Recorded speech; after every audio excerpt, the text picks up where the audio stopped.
ദാ Anupa miss ready ആയിട്ട് ഇവിടെ എത്തിയിരിക്കുകയാണ്. അപ്പൊ മിസ് എന്തിനാ വന്നിരിക്കുന്നത് നിങ്ങൾക്ക് എല്ലാവർക്കും അറിയാലോ. അപ്പൊ EVS അല്ലെ, നമ്മുടെ പരിസര പഠനം നിങ്ങൾക്ക് എല്ലാവർക്കും A ഗ്രേഡ് കിട്ടണം എന്നുള്ളത് മിസ്സിന്റെ ഒരു ആഗ്രഹമാണ്. അതിന് വേണ്ടിയിട്ടാണ് മിസ് വന്നിരിക്കുന്നത്. അപ്പൊ നമ്മുടെ ചാപ്റ്റേഴ്സ് ഒക്കെ അല്ലെ, പരിസര പഠനത്തിലുള്ള എല്ലാ ചാപ്റ്റേഴ്സും നിങ്ങൾക്ക് സെറ്റ് ആക്കി തരാൻ സൈലത്തിലെ എല്ലാ ടീച്ചേഴ്സും ഇതാ റെഡി ആയിട്ട് നിൽക്കുന്നുണ്ട്. അപ്പൊ ടീച്ചർ ഇന്ന് വന്നിരിക്കുന്നത് നമ്മുടെ കുഴിയാന മുതൽ കൊമ്പനാന വരെ എന്നുള്ള രണ്ടാമത്തെ ചാപ്റ്റർ ഇതാ നിങ്ങൾക്ക് ഷട്ടപ്പട്ടെ എന്ന് പറഞ്ഞ പോലെ അടിപൊളിയായിട്ട് നിങ്ങൾക്ക് സെറ്റ് ആക്കി തരാൻ വേണ്ടിയിട്ടാണ്. നമുക്ക് വളരെ എളുപ്പത്തിൽ ഇതിൽ നിന്നുള്ള എല്ലാ ചോദ്യങ്ങൾക്കും ഏറ്റവും നല്ല രീതിയിൽ സ്കോർ ചെയ്യാം. അതിനു വേണ്ടിയിട്ടാണ്, നിങ്ങളെ ഹെൽപ്പ് ചെയ്യാൻ വേണ്ടിയിട്ടാണ് മിസ് വന്നിരിക്കുന്നത്. അപ്പൊ മിസ്സിന്റെ മക്കൾക്ക് എല്ലാവർക്കും നല്ല മാർക്ക് കിട്ടണം എന്നുള്ളത് മിസ്സിന്റെ വലിയൊരു ആഗ്രഹമാണ്.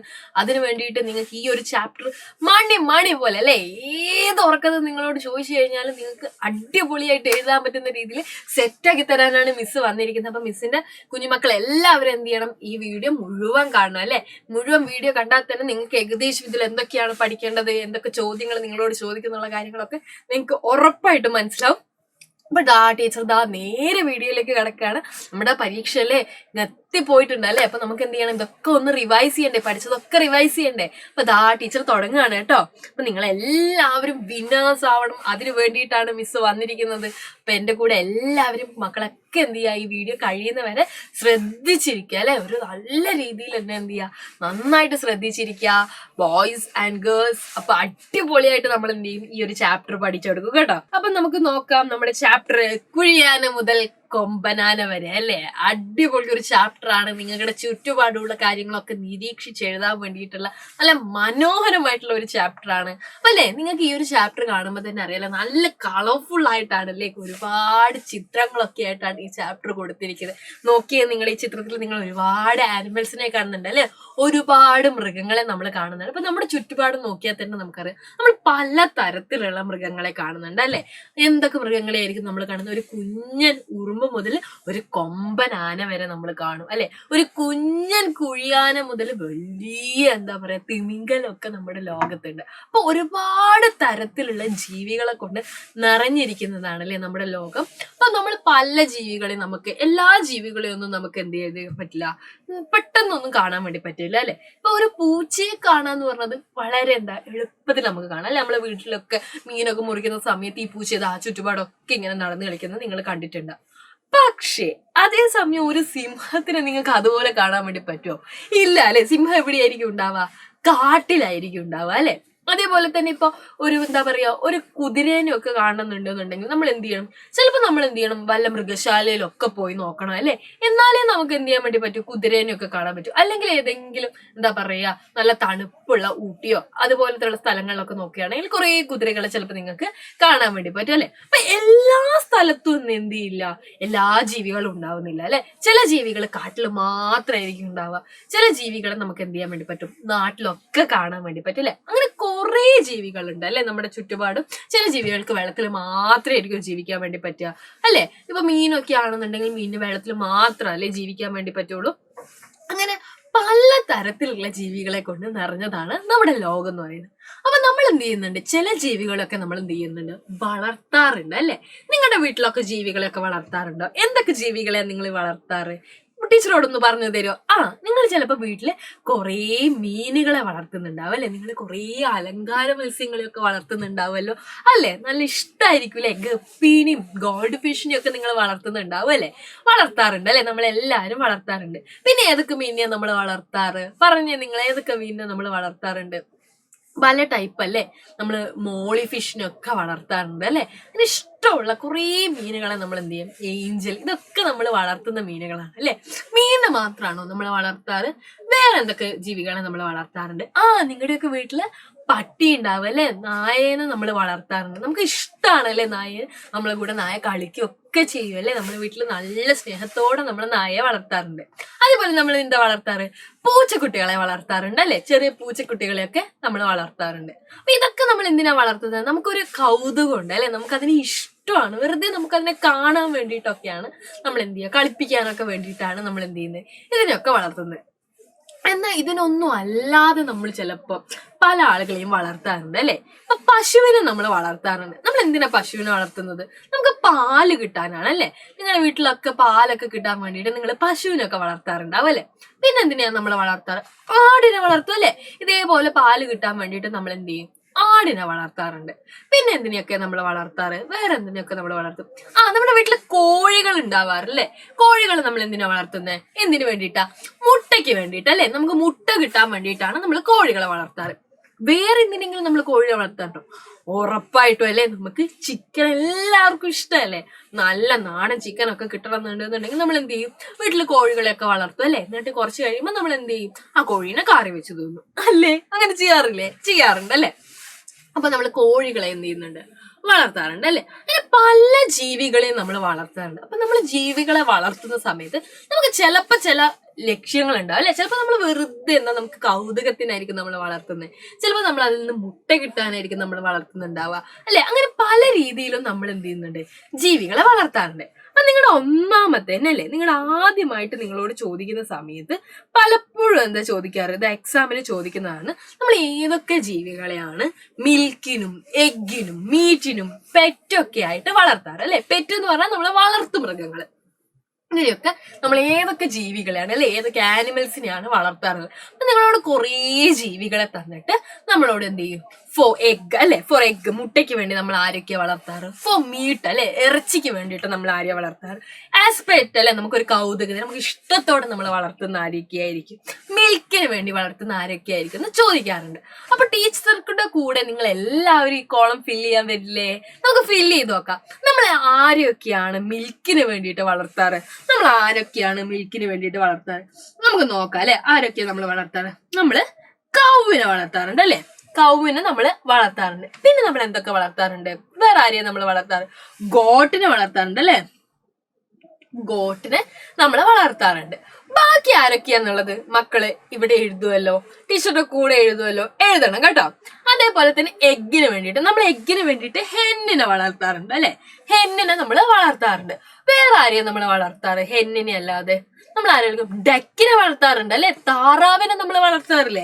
സോ നമുക്ക് എന്ത് ചെയ്യാം? ഡക്ക് എന്ന് എഴുതാം. ഡക്കിനെ നമ്മൾ എന്ത് ചെയ്യും? മുട്ടയ്ക്ക് വേണ്ടിയിട്ട് നമ്മൾ എന്ത് ചെയ്യും? വളർത്താറുണ്ട് അല്ലെ. പിന്നെ നമ്മൾ മീറ്റിന് വേണ്ടിയിട്ട്, ഇറച്ചിക്ക് വേണ്ടിയിട്ട് നമ്മൾ ആരൊക്കെ വളർത്താറ്? ഇറച്ചിക്ക് വേണ്ടിയിട്ട് നിങ്ങൾ ആരൊക്കെ വളർത്തിയിട്ടുണ്ടാവുക അല്ലെ. നമ്മൾ ചിക്കൻ അല്ലെ, കോഴിനെ നമ്മൾ എന്ത് ചെയ്യും? ചിക്കന് വേണ്ടിയിട്ട് വളർത്താറുണ്ട് അല്ലെ. അപ്പൊ നമുക്ക് എന്ത് ചെയ്താം? ഹെൻ അല്ലെ. ഹെൻ അല്ലെങ്കിൽ നമുക്ക് എന്ത് ചെയ്യാൻ വേണ്ടി എഴുതാം? കോക്ക് അല്ലെ. കോക്ക് നമ്മൾ ഇതുപോലെ പൂവൻ കോഴീനെയൊക്കെ നമ്മൾ എന്ത് ചെയ്യാറുണ്ട്? വളർത്താറുണ്ട് അല്ലെ. പിന്നെ നമുക്ക് എന്ത് എഴുതാം? വേറെ എന്തിനാ നമ്മൾ മീറ്റിന് വേണ്ടി? പിഗിനെ അല്ലെ. പിഗിനെ നമ്മൾ വളർത്താറുണ്ട് അല്ലെ. പിഗിനെ നമ്മൾ മീറ്റിന് വേണ്ടിയിട്ട് വളർത്താറുണ്ട്. പിന്നെ പെറ്റായിട്ട് ആരൊക്കെയാ വളർത്താറ്? ടീച്ചർ കുറച്ച് എക്സാമ്പിൾ ആണ് കേട്ടോ എഴുതുന്നുള്ളത്, ബാക്കി മക്കൾ കണ്ടെത്തി എഴുതണം കേട്ടോ. പെറ്റായിട്ട് നമ്മൾ ആരെ വളർത്താറുണ്ട്? നമ്മൾ ഡോഗ്സിനെ വളർത്താറുണ്ട് അല്ലെ. ഡോഗിനെ നമ്മൾ എന്ത് ചെയ്യാറുണ്ട്? പെറ്റായിട്ട് വളർത്താറുണ്ട്. പിന്നെ ആരെ നമ്മൾ വിളിക്കും? ക്യാറ്റിനെ അല്ലെ. ക്യാറ്റിനെ നമ്മൾ വളർത്താറുണ്ട് അല്ലെ. കാറ്റിനെ നമ്മൾ വളർത്താറുണ്ട്. പിന്നെ നമ്മൾ ആരെയാ പെറ്റായിട്ട് വളർത്താറ്? വേറെ എന്തൊക്കെ പെറ്റ്സ് ഉണ്ട്? എല്ലാവർക്കും പലതരത്തിലുള്ള പെറ്റ്സ് ഉണ്ടാവും അല്ലെ. നമ്മുടെ വീട്ടിൽ ഫിഷസിനെ നമ്മൾ പെറ്റായിട്ട് വളർത്താറുണ്ട്. ഫിഷിനെ നമ്മൾ പെറ്റായിട്ട് വളർത്താറുണ്ട്. പിന്നെ നമ്മൾ എന്തൊക്കെയാ വളർത്താറ്? പറഞ്ഞേ, ഒന്ന് ആലോചിച്ച് നോക്കിയാൽ നമ്മൾ എന്തൊക്കെ വളർത്താറുണ്ട് അല്ലെ. ഇപ്പൊ മീറ്റിന് തന്നെ നമ്മൾ ചിലപ്പോൾ ഫിഷസിനെ വളർത്താറുണ്ട് അല്ലെ. ഫിഷിനെ നിങ്ങൾക്ക് ഇഷ്ടമല്ലേ? ഫിഷ് നല്ല ടേസ്റ്റുള്ള ഫിഷസ് ഒക്കെ ആൾക്കാർ വളർത്തുന്നത് നിങ്ങൾ കണ്ടിട്ടില്ലേ? കുളമൊക്കെ കുഴിച്ചിട്ട് കുറേ ചേട്ടന്മാരൊക്കെ നമ്മുടെ നാട്ടിലുള്ള കുളമൊക്കെ കുഴിച്ച് അതിൽ മീനൊക്കെ വളർത്തിയിട്ട് പിന്നെ പിടിച്ച് വിൽക്കുന്നതൊക്കെ നിങ്ങൾ കണ്ടിട്ടില്ലേ? അപ്പൊ നമ്മൾ ഫിഷിനെയും നമ്മൾ എന്ത് ചെയ്യാറുണ്ട്? ഇതുപോലെ വളർത്താറുണ്ട് അല്ലെ. അപ്പൊ മക്കൾ ഇതുപോലെ ചുറ്റുപാടും നോക്കിയതിനു ശേഷം എന്തൊക്കെയാണ് ഉള്ളത് എന്നുള്ളത് ഇതൊന്ന് ഫില്ല് ചെയ്യില്ലേ? ടീച്ചറുടെ കൂടെ എല്ലാവരും വന്ന് ഇത് ഫില്ല് ചെയ്തില്ലേ? റെഡി അല്ലേ? നിങ്ങൾ ഓക്കെ അല്ലേ? അപ്പൊ ഇതെന്ത് ചെയ്യാ? ഇതുപോലെ ഫിഷ് എല്ലാം എന്ത് ചെയ്യാ? ഫില്ല് ചെയ്യാ കേട്ടോ. അപ്പൊ ഇതൊക്കെ എന്ത് ചെയ്യും? എക്സാമിന് ചോദിക്കും. അപ്പൊ ടീച്ചർ കുറച്ച് മോഡൽസ് ഇവിടെ ഫില്ല് ചെയ്തിട്ടുണ്ട്. ഹോംവർക്ക് ആയിട്ട് നിങ്ങൾ എന്ത് ചെയ്യണം? ബാക്കിയുള്ള കാര്യങ്ങൾ ഫില്ല് ചെയ്യണം. റെഡി? ഓക്കെ. പിന്നെ നമ്മളോട് ഇതില് മലയാളത്തിലും ചോദിച്ചിട്ടുണ്ട്. അപ്പൊ പാലിൽ നമുക്ക് എന്തൊക്കെ എഴുതാം അല്ലെ. പശുവിനെ നമ്മൾ വളർത്താറുണ്ട് അല്ലെ. പശുവിനെ നമ്മൾ ആടിനെ വളർത്താറുണ്ട് അല്ലെ. മുട്ടയ്ക്ക് വേണ്ടിയിട്ട് നമ്മൾ കോഴീനെ വളർത്താറുണ്ട്. താറാവിനെ വളർത്താറുണ്ട്. മാംസത്തിന് വേണ്ടിയിട്ട് നമ്മൾ എന്തൊക്കെയായിരുന്നു എഴുതിയത്? മാംസത്തിന് വേണ്ടി നമുക്ക് ആരെയൊക്കെ വളർത്താം? മാംസത്തിന് വേണ്ടിയിട്ട് നമുക്ക് എന്തൊക്കെ എഴുതാം അല്ലെ? പന്നി എഴുതാം. പന്നീനെ നമ്മൾ വളർത്താറുണ്ട്. നമ്മൾ കോഴീനെ വളർത്താറുണ്ട് അല്ലെ? കോഴിയെ വളർത്താറുണ്ട്. പിന്നെ എന്തൊക്കെയാ നമ്മൾ വളർത്താറുള്ളത്? പറയൂ, വേറെ എന്തൊക്കെയാ നമ്മൾ വളർത്താറുള്ളത്? കോഴി, ഇതിന് മാത്രമാണോ നമ്മൾ വളർത്താറ് അല്ലേ? അല്ല അല്ലെ, വേറെയും പലതാണ്. നമ്മൾ ആടിനെയൊക്കെ വളർത്താറുണ്ട് അല്ലെ? നമ്മൾ മട്ടന് വേണ്ടിയിട്ട് നമ്മൾ ആടിനെ വളർത്താറുണ്ട് അല്ലെ? അപ്പൊ അതൊക്കെ നമുക്ക് എന്ത് ചെയ്യാം, ഇതിൽ എഴുതാം കേട്ടോ. പിന്നെ കൗതുകത്തിൽ നമ്മൾ നായ അല്ലെ? നായയെ വളർത്താറുണ്ട്. പിന്നെ നമ്മൾ എന്താ വളർത്താറ് പറഞ്ഞേ? വേറെ എന്തൊക്കെയാ നമ്മൾ വളർത്താറ്? മീൻ അല്ലെ? മീനുകളെ നമ്മൾ വളർത്താറുണ്ട്. പിന്നെ നമ്മൾ എന്ത് വളർത്തും? ഇതേപോലെ തന്നെ പൂച്ചയെ വളർത്താറുണ്ട് അല്ലെ? പൂച്ചയെ നമ്മൾ വളർത്താറുണ്ട്. അപ്പൊ ഇതൊക്കെ എന്ത് ചെയ്യാം, മക്കളൊന്ന് ശ്രദ്ധിച്ചിട്ട് ഫിൽ ചെയ്യണം കേട്ടോ. ശരിയല്ലേ? അപ്പൊ നമ്മൾ ഇംഗ്ലീഷിലും പറഞ്ഞു, നമ്മൾ മലയാളത്തിലും പറഞ്ഞു. Okay, ready? അപ്പൊ നമ്മൾ ഈ ചിത്രത്തില് കുറേ നോക്കുന്ന സമയത്ത് കുറേ ജീവികളെ നമ്മൾ കാണുന്നുണ്ട് അല്ലെ? ഈ ചിത്രമൊക്കെ കാണുന്ന സമയത്ത് നിങ്ങൾക്ക് തോന്നിയിട്ടുണ്ടാവും അല്ലെ, നമ്മൾ ഇതപ്പൊ ചിലപ്പോ ഒരു കാട്ടിലെത്തിയിട്ടുണ്ടെന്നല്ലേ? ആദ്യം നമ്മൾ പോവാൻ പോകുന്നത് ഇനി ഒരു കാട്ടിലേക്കാണ്. അപ്പൊ ഈ കാട്ടിൽ നോക്കുമ്പോൾ ഒരുപാട് ജീവികളെ നിങ്ങൾ കാണും അല്ലെ? പല തരത്തിലുള്ള ജീവികളെ നിങ്ങൾ കാണാറുണ്ട്. ദാ ഈ ചിത്രത്തിൽ തന്നെ നോക്കിയ സീബ്രേനെ കാണുന്നുണ്ട്, ആനയെ കാണുന്നുണ്ട്, ജിറാഫിനെ കാണുന്നുണ്ട് അല്ലെ? ഒട്ടകപ്പക്ഷിനെ നിങ്ങൾ കാണുന്നുണ്ട്, സ്നേക്കിനെ കാണുന്നുണ്ട് അല്ലെ? പാമ്പിനെ ഒക്കെ നിങ്ങൾ കാണുന്നുണ്ട്. അപ്പൊ നമ്മൾ നേരെ പോകാൻ പോകുന്ന ഒരു കാട്ടിലേക്കാണ്. അപ്പൊ കാട്ടിലേക്ക് നമ്മൾ എന്തിനാന്നറിയാൻ പോകുന്നത്? നമ്മൾ കാട്ടിലേക്ക് പോകുന്നത് കാട്ടിലുള്ള കുറെ ആൾക്കാർ അവിടെ എന്ത് ചെയ്യുന്നുണ്ട്, ഒരു സമ്മേളനം കൂടുന്നുണ്ട് അല്ലെ? അപ്പൊ അവരുടെ ആ സമ്മേളനം ഒക്കെ ഒന്ന് നോക്കി കാണാൻ വേണ്ടിയിട്ടാണ് നമ്മൾ അവിടേക്ക് പോകുന്നത്. അപ്പൊ ഇങ്ങനെ ഒരു ചിത്രം നിങ്ങൾ എല്ലാവരും നിങ്ങളുടെ ടെക്സ്റ്റ് ബുക്കിൽ കണ്ടിട്ടുണ്ടാവല്ലോ അല്ലെ? അപ്പൊ ഈ കാട്ടിലുള്ള ആളുകളൊക്കെ എന്തിനാന്നറിയോ ഇങ്ങനെ സമ്മേളനം കൂടിയത്? നമ്മൾ കാട്ടിലുള്ള ഒരുപാട് ജീവജാലങ്ങളെ നാട്ടിലേക്ക് പിടിച്ചു കൊണ്ടുവരാറുണ്ട് അല്ലെ? ദേ നോക്കിയേ, ഇവിടെ തന്നെ നോക്കിയേ നിങ്ങൾ, ഒരു കൊരങ്ങച്ചനെ നമ്മൾ കൊണ്ടുവന്നിട്ടുണ്ട് അല്ലെ? മരമൊക്കെ ചാടി ഇങ്ങനെ അടിച്ചു പൊളിച്ച് നടക്കേണ്ട ഒരു കൊരങ്ങച്ചനെ നമ്മൾ പിടിച്ചിട്ട് എന്ത് ചെയ്യാണ്, ദാ ഒരു ചങ്ങലയൊക്കെ കെട്ടിട്ട് നമ്മൾ എന്ത് ചെയ്യാണ്, അതിനെ കൊണ്ട് ഓരോ കോപ്രായങ്ങളൊക്കെ കളിപ്പിക്കുകയാണ് അല്ലെ? ദേ നോക്കിയേ, നന്നായിട്ട് പറന്ന് നടക്കേണ്ട ഒരു തത്തയെ പിടിച്ചിട്ട് നമ്മൾ ഇതാ കൂട്ടിക്കൊണ്ടേ കിട്ടും അല്ലെ? ഇങ്ങനെയൊക്കെ നമ്മൾ ചെയ്യാറുണ്ട് അല്ലെ? അപ്പൊ മനുഷ്യന്മാരും മൃഗങ്ങളെയൊക്കെ നല്ലോണം എന്ത് ചെയ്യുന്നുണ്ട്, ഉപദ്രവിക്കുന്നുണ്ട് അല്ലെ? നാട്ടിൽ അടിപൊളിയായിട്ട് നിങ്ങൾ കുറേ വലിയ വലിയ ഗജവീരന്മാരെയൊക്കെ കാണലുണ്ട് അല്ലെ? വലിയ ആനേനൊക്കെ കാണലില്ലേ നിങ്ങൾ എഴുന്നള്ളത്തിന്? പക്ഷെ ഈ ആനേനെയൊക്കെ നിങ്ങളൊന്ന് ആലോചിച്ച് നോക്കുക. പല ആനകളെയും നമ്മൾ ചിലപ്പോൾ എന്ത് ചെയ്തിട്ടുണ്ടാവും, കാട്ടിൽ നിന്ന് പിടിച്ചു കൊണ്ടുവന്നതായിരിക്കും അല്ലെ? തടിയെടുക്കാനും മറ്റാവശ്യത്തിനൊക്കെ വേണ്ടിയിട്ട് നമ്മൾ കാട്ടിൽ നിന്ന് ആനേനെ പിടിച്ചു കൊണ്ടുവരാറുണ്ട് അല്ലെ? എന്നിട്ട് നമ്മൾ എന്ത് ചെയ്യും, അതിന് ചങ്ങലയൊക്കെ ഇട്ട് ഇതിൽ കൂടെ വളർത്തും അല്ലെ? അപ്പൊ നമ്മൾ ശരിക്കും ചെയ്യുന്നത് ഒരു തെറ്റല്ലേ അല്ലെ? നമ്മൾ കാട്ടിൽ നന്നായി ജീവിക്കേണ്ട പല മൃഗങ്ങളെയും പിടിച്ചിട്ട് നമ്മളെ ആവശ്യത്തിന് വേണ്ടിയിട്ട് എന്ത് ചെയ്യും, ഇങ്ങനെ കൊണ്ടുവരും അല്ലെ? അപ്പൊ ഇതിനെതിരെ പ്രതിഷേധിച്ചിട്ടാണ് മൃഗങ്ങളൊക്കെ ഒത്തുകൂടിയത്. അപ്പൊ നിങ്ങളോട് ചിലപ്പോ പരീക്ഷയ്ക്ക് ചോദിക്കാൻ സാധ്യതയുള്ള ഒരു ക്വസ്റ്റ്യൻ ടീച്ചർ പറഞ്ഞു തരട്ടെ. അപ്പൊ നാട്ടിലുള്ള പല മൃഗങ്ങളും അല്ലെ, അവരൊക്കെ ചിലപ്പോ ഇവിടുന്നായിരിക്കും വന്നിട്ടുണ്ടാവുക, പണ്ട് കാട്ടിൽ നിന്ന് പിടിച്ചു കൊണ്ടുവന്നതായിരിക്കും. ഇപ്പൊ നാട്ടിലുള്ള പല മൃഗങ്ങളെ എന്തായിരിക്കും, നമ്മൾ പണ്ട് കാട്ടിൽ നിന്ന് പിടിച്ചു കൊണ്ടുവന്നതായിരിക്കും അല്ലെ? അപ്പൊ ഇങ്ങനെ മൃഗങ്ങളെയൊക്കെ നമ്മൾ പിടിച്ചു കൊണ്ടുവരുന്നതിനും അതേപോലെ തന്നെ മൃഗങ്ങളെയൊക്കെ നമ്മൾ സംരക്ഷിക്കണം ഒക്കെയുള്ള കാര്യങ്ങൾ നിങ്ങൾ എല്ലാവർക്കും അറിയുന്നതാണല്ലോ അല്ലെ? അപ്പൊ ഇതിന് ബാക്കിയുള്ള ആൾക്കാരെ കൂടെ ബോധവാന്മാരാക്കാൻ അല്ലെ, അതായത് നമ്മൾ മൃഗങ്ങളെയൊക്കെ സംരക്ഷിക്കണം, ഇങ്ങനെ എല്ലാ മൃഗങ്ങളെയും ഒന്നും നമ്മുടെ നാട്ടിലേക്ക് പിടിച്ചു കൊണ്ടുവരരുത് എന്നൊക്കെ പറഞ്ഞിട്ടുള്ള ചില പോസ്റ്ററുകളൊക്കെ തയ്യാറാക്കാൻ വേണ്ടി നിങ്ങളോട് ചോദിച്ചാൽ നിങ്ങൾ എഴുതുമല്ലോ അല്ലെ? അപ്പൊ അതൊക്കെ എന്ത് ചെയ്യാം, ഈ ഒരു പരിസര പഠനത്തിൽ നിങ്ങൾക്ക് ചിലപ്പോൾ പ്രതീക്ഷിക്കാം കേട്ടോ. ഓക്കെ, മനസ്സിലായല്ലോ? അങ്ങനത്തെ പോസ്റ്ററുകളൊക്കെ എഴുതാൻ വേണ്ടി ചിലപ്പോൾ ചോദിക്കും. അപ്പൊ ഈ പറയുന്ന ജീവികളൊക്കെ നമ്മളിങ്ങനെ പിടിച്ചു കൊണ്ടുവരുന്നതിനെതിരെ കാട്ടിലെ മൃഗങ്ങൾ എന്ത് ചെയ്യാണ്, പ്രതിഷേധിക്കുകയാണ് അല്ലെ? അതിന് വേണ്ടിയിട്ടാണ് അവരെല്ലാവരും കൂടെ എന്ത് ചെയ്യുന്നത്, സമ്മേളനം കൂടിയിരിക്കുന്നത്. അപ്പൊ ആ സമ്മേളനത്തിൽ നിങ്ങൾക്ക് അറിയാലോ അല്ലെ? ഇതാ നോക്കിയാൽ നമ്മൾ മൃഗശാലയിലൊക്കെ പിടിച്ചുകൊണ്ടുവരും അല്ലെ? നമ്മൾ സിംഹത്തിനെ പിടിച്ചുകൊണ്ടുവരും, മാനിനൊക്കെ പിടിച്ചുകൊണ്ടുവരും അല്ലെ? ഇതാ കണ്ട ഒരു കുരങ്ങച്ചിനെ കഷ്ടപ്പെട്ടിരിക്കുകയാണ്, സങ്കടത്തോടെ ഇരിക്കുക, മരങ്ങൾ ചാടി നടക്കേണ്ട കുരങ്ങച്ചനായിരുന്നു അല്ലെ? അപ്പോ ഈ സമ്മേളനം എന്ന് പറഞ്ഞ് നടക്കുന്ന സമയത്ത് നിങ്ങൾക്ക് അറിയാലോ അല്ലെ? ഇപ്പൊ സമ്മേളനമൊക്കെ കഴിഞ്ഞു കഴിഞ്ഞാൽ എല്ലാവർക്കും വിശക്കും അല്ലെ? എല്ലാ മൃഗങ്ങൾക്കും എന്ത് ചെയ്യും, വിശക്കുന്നുണ്ടാവും. അപ്പൊ അവര് നിങ്ങൾ നോക്കുന്ന സമയത്ത് ഇപ്പൊ നമ്മൾ എന്തെങ്കിലും ഒരു കല്യാണത്തിനൊക്കെ പോയി കഴിഞ്ഞു കഴിഞ്ഞാല് നമുക്ക് എന്ത് ചെയ്യും, നമ്മൾ പോകുന്നതിന് എന്തിനാ, ബിരിയാണി തന്നെ ആയിരിക്കും അല്ലെ? ആയിരിക്കും അല്ലെ? അപ്പൊ അതുപോലെ തന്നെ ഈ സമ്മേളനത്തിന് വന്ന പല ആൾക്കാരും വലിയൊരു ആഗ്രഹം എന്ന് പറഞ്ഞാൽ എന്താ, അവിടെ നല്ല ഫുഡ് കൊടുക്കുന്നുണ്ട്. അപ്പൊ അവിടെ നോക്കുന്ന സമയത്ത് 2 ക്യൂ അവർക്ക് കാണാൻ വേണ്ടി സാധിച്ചു. നമ്മൾ കല്യാണത്തിനൊക്കെ പോയി കഴിഞ്ഞാൽ ചില ആൾക്കാർ എന്ത് ചെയ്യും, വെജിറ്റേറിയൻ ഭക്ഷണം കഴിക്കും അല്ലെ, ചോറ് കഴിക്കും. ചില ആൾക്കാർ എന്ത് ചെയ്യും, ബിരിയാണി കഴിക്കാൻ വേണ്ടി പോലെ. അതുപോലെ നമ്മുടെ കാട്ടിലുള്ള ഈ സമ്മേളനത്തിനും 2 ഫുഡ് കൗണ്ടേഴ്സ് ഉണ്ടായിരുന്നു. അതിൽ ഒന്നാമത്തെ ഫുഡ് കൗണ്ടർ എന്ന് പറയുന്നത് എന്താ?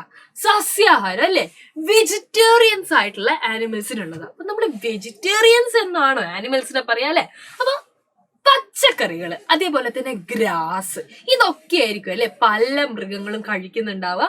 അങ്ങനെ വെജിറ്റേറിയൻസ് അല്ലെ, സസ്യാഹാരം കഴിക്കുന്ന ആൾക്കാർക്കൊക്കെ ഒരു കൗണ്ടറും, അതേപോലെ തന്നെ നോക്കിയേ നിങ്ങള് മാംസാഹാരം അല്ലെ, മാംസം മീറ്റ് കഴിക്കുന്ന ആൾക്കാർക്ക് വേറൊരു കൗണ്ടറും ആയിരുന്നു അവിടെ ഉണ്ടായിരുന്നത്. അപ്പൊ 2 കൗണ്ടേഴ്സ് ഉണ്ടായിരുന്നു നമ്മുടെ ഈ സമ്മേളനം നടക്കുന്നിടത്ത്. അപ്പൊ ഒന്നാമത്തെ കൗണ്ടർ എന്തായിരുന്നു?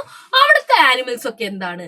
ഫ്രൂട്ട്സ്, ഗ്രാസ്, ഇതുപോലത്തെ വെജിറ്റബിൾസ് അല്ലെ, വെജിറ്റബിൾസ് ഇതൊക്കെ കഴിക്കുന്ന ആൾക്കാരായിരുന്നു. അവർ സസ്യാഹാരം മാത്രമേ കഴിക്കൂ. അങ്ങനെ സസ്യാഹാരം മാത്രം കഴിക്കുന്ന ആനിമൽസിനെ അല്ലെ, വെജിറ്റേറിയൻസ് ആയിട്ടുള്ള ആനിമൽസിനെ നമ്മൾ വിളിക്കുന്നത് വെജിറ്റേറിയൻസ് എന്നല്ല. നമ്മളിപ്പോ വിളിക്കുന്ന പേരെന്താണെന്ന് അറിയാം നിങ്ങൾക്ക്? നമ്മൾ അവരെ വിളിക്കുക ഹെർബിവോറസ്. എന്താണ് മക്കളെ? ഹെർബിവോറസ് എന്നാണ് നമ്മൾ എന്ത് ചെയ്യുക അവരെ വിളിക്കുക. അപ്പൊ ഹെർബിവോറസ് ആനിമൽസ് ഏതൊക്കെയാണെന്നുള്ളത് നിങ്ങൾക്ക് ഇനിയിപ്പോ ഐഡന്റിഫൈ ചെയ്തോടെ?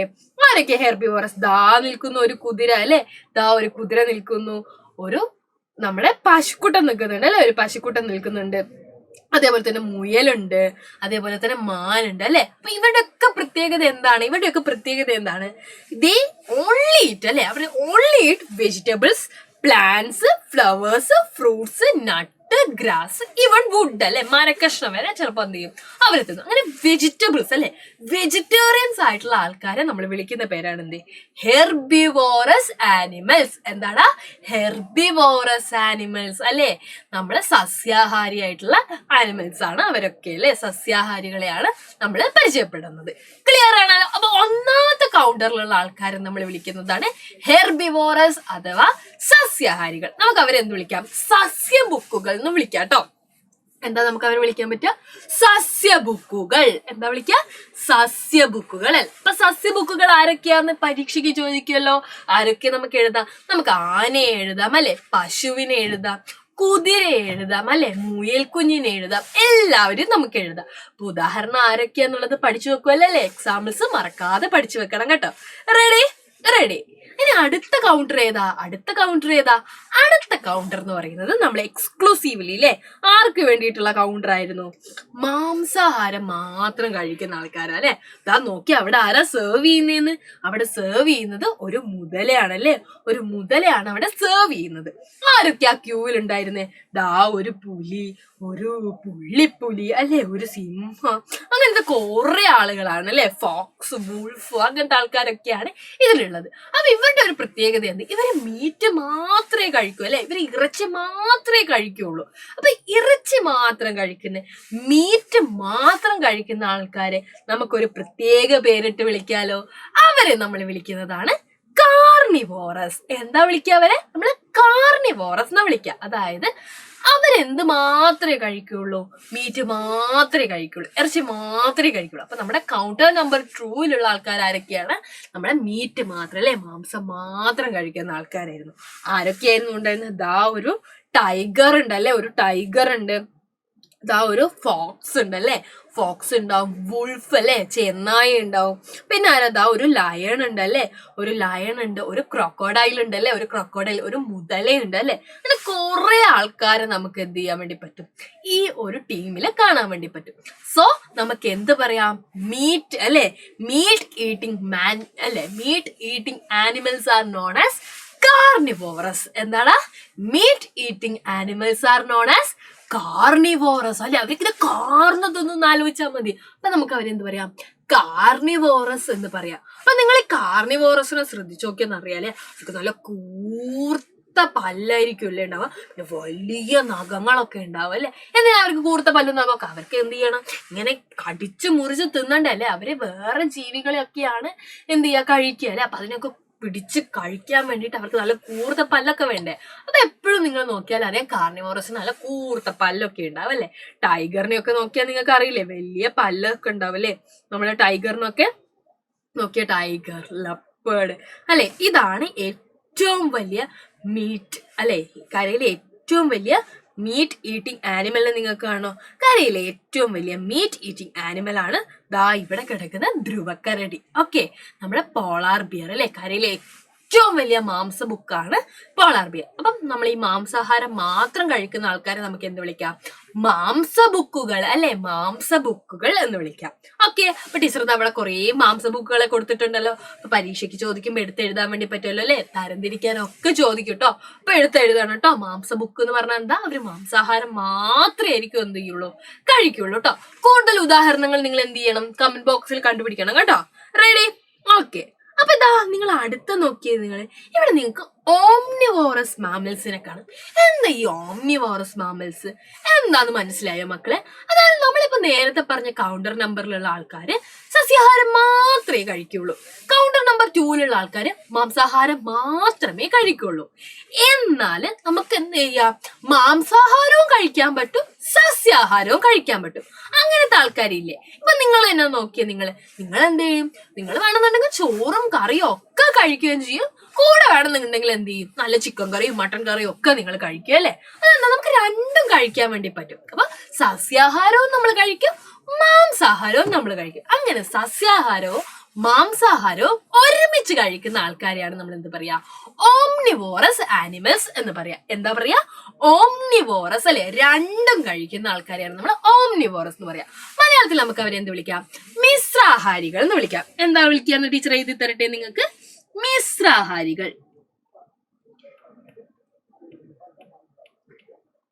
മിശ്രാഹാരികൾ അതായത് അവർ രണ്ട് ഭക്ഷണവും കഴിക്കും കേട്ടോ. അപ്പൊ നമുക്ക് അവരെ മിശ്ര ബുക്കുകൾ എന്ന് വിളിക്കാം അല്ലെ. മിശ്ര ബുക്കുകൾ നമ്മളെ വിളിക്കാം. നമ്മൾ സസ്യ ബുക്ക്, മാംസ ബുക്ക് എന്നൊക്കെ പറഞ്ഞില്ലേ, അതുപോലെ നമുക്ക് വേണമെങ്കിൽ അവരെ മിശ്ര ബുക്കുകൾ എന്ന് വിളിക്കാം. അപ്പൊ ഇതിന് ഉദാഹരണം ആരാ നോക്കിയേ? ദാ ഉദാഹരണമായിട്ട് ദാ ഇവിടെ ഒരാളുണ്ടല്ലേ, ദാ നമ്മുടെ പിഗ് ഉണ്ട് അല്ലെ, പന്നി ഉണ്ട് അല്ലെ.